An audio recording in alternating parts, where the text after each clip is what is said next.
One day after Berlusconi's court appearance, the lower house is voting to pass the immunity bill.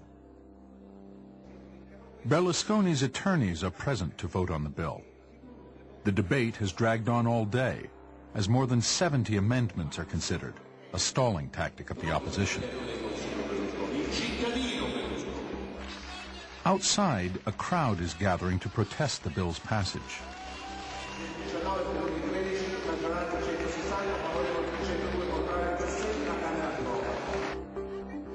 The immunity bill passes.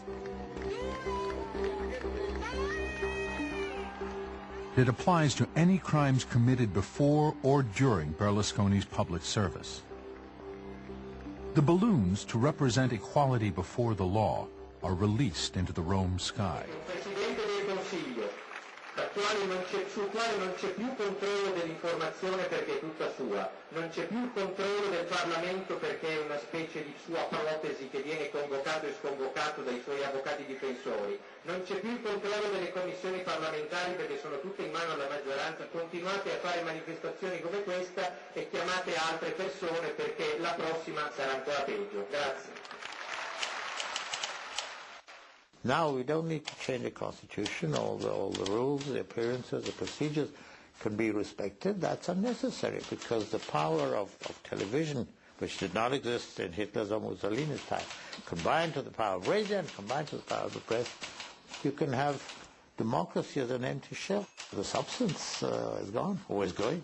On July 1st, just 13 days after the immunity law passed, Prime Minister Berlusconi took over the rotating presidency of the European Union.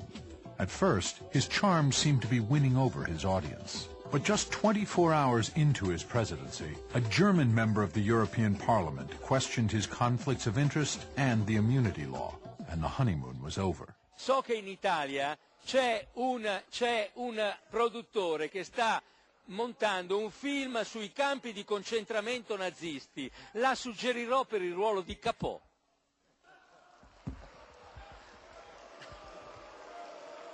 Lei è perfetto.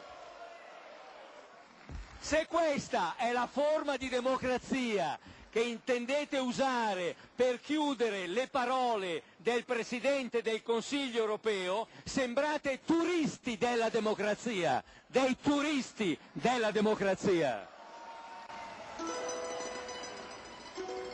His remarks in Strasbourg were not heard on Rai's leading news program. It has been a productive summer for Silvio Berlusconi. His trial has been postponed indefinitely. He's immune from further prosecution. This month, The Economist magazine challenged Berlusconi again to defend himself against a long list of unanswered questions about his financial and political past. Alexander Stilla, thank you for joining us. Thanks for having me. Let's talk about Berlusconi's power over the TV. Directly or indirectly, he controls 90% of the TV in Italy. But if you're an Italian sitting in Italy watching television, do you get objective news? Do you learn about the truth about the Italian economy, Italian politics? Well, to give you an idea, I mean, if this matters during election coverage, and I think we all appreciate how important that is. If you if you watch one of Berlusconi's channels, the anchorman on one of his channels wept with joy when Berlusconi was elected on air. I've watched programs in which he's just literally insulted the political opposition, called them liars, called them enemies, called them communists, called them all sorts of things. I saw his main political adversary was given a little soundbite in which he was portrayed at a fish market talking about how to cook fish instead of talking about the political issues of the day. You know, that may seem laughable to many people, and many Italians will tell you, oh, I actually watched that for amusement. But it's not so funny if you consider that, for example, there are statistics that show that the people who watch Berlusconi's channels vote overwhelmingly for his party. You realize that control of television does translate into votes and translates into power in ways that should make, I think, everyone uneasy. Well, let's talk about the specific charges of corruption and bribery that have been made against Berlusconi. Do you think the average Italian regards these charges as outrageous, or do they somehow come to expect business leaders to bribe the taxman, for example, to avoid paying taxes? Well, I think it's true that one reason why there's been a high level of toleration for Berlusconi and his legal problems is that many Italians do skirt the law, in many cases feel they're forced to skirt the law by excessive regulation. There are something like 70,000 or 90,000 laws in Italy and only 5,000 in France or Germany. Tax laws. Just laws in general. Their life is very regulated. But I think that what many Italians don't know, because it hasn't been publicized, is that the kind of bribery and the kind of corner cutting that Berlusconi and his company has done is on an entirely different scale. That's not being reported to the Italian people in detail. It is reported, but it's, for example, never explained on TV. So that, for example, what you'll get on TV is Berlusconi or one of his lawyers saying, "This is outrageous. They've invented an entire case based on no evidence." And then a journalist doesn't intervene and say, actually the evidence is this, and there are two ways of looking at this case. You only get, he's been accused of bribing a judge, a contradiction of that charge by saying it's invented, and no independent analysis of what the facts are. Do you regard the newspapers, as opposed to the television, as free in Italy? And haven't they been some of the primary critics of Berlusconi? Well, they have, but it's interesting. Berlusconi doesn't much worry about newspapers that are, or magazines that are sort of clearly on the left. He knows that their readers will never vote for him. Where Berlusconi has dedicated his attention are in the print media that have a broad mainstream centrist readership. Like we saw in the film. The Corriere della Sera is the prime example. La Stampa, the newspaper of Turin, is the other. They are big centrists. It's like the Washington Post and the New York Times here in Italy.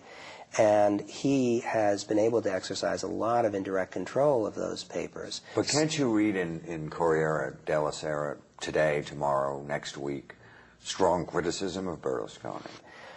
You would think that that would happen in any in a naturally free press, and that has not happened in Italy. So that as a result, the average sort of center voter doesn't quite know what to believe.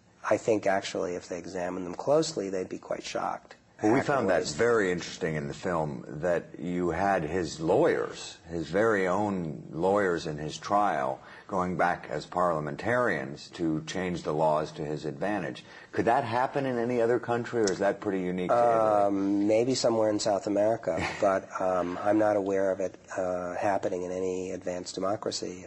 It's a very, very anomalous and peculiar situation. They literally would spend 2 or 3 days a week in Milan defending Berlusconi in their black lawyerly robes, and then fly back to Rome and then rewrite the laws that would then short-circuit the very trials in which he was a defendant. And that happens in all sorts of areas, including business areas, economic legislation. How much do you think the Berlusconi model is playing out in other parts of the world? Well, I think the thing that makes Berlusconi a really interesting, important figure is that he crystallizes in a very dramatic way problems and issues that exist in all modern democracies now, in every society, including ours. Money, media, and political power are very closely connected. He's understood, maybe more than any politician, that if something doesn't appear on television, it doesn't exist. You look at the recent decision of Arnold Schwarzenegger to enter the race for governorship. The fact that he is a celebrity, a TV personality, movie personality with an enormous amount of money makes him a player from one day to the next. I don't think people have fully processed how deeply television has changed the political process in our own world. Political parties have become vestiges of what they were, and individuals in large amounts of money can leapfrog over that process. In Italy, it exists in a much kind of neuter and cruder way, but I think people everywhere in this country as well have a very dismaying feeling that politics is going over their heads, is being decided by wealthy interests that don't take them into consideration, and are bending the legislative process in their own behalf.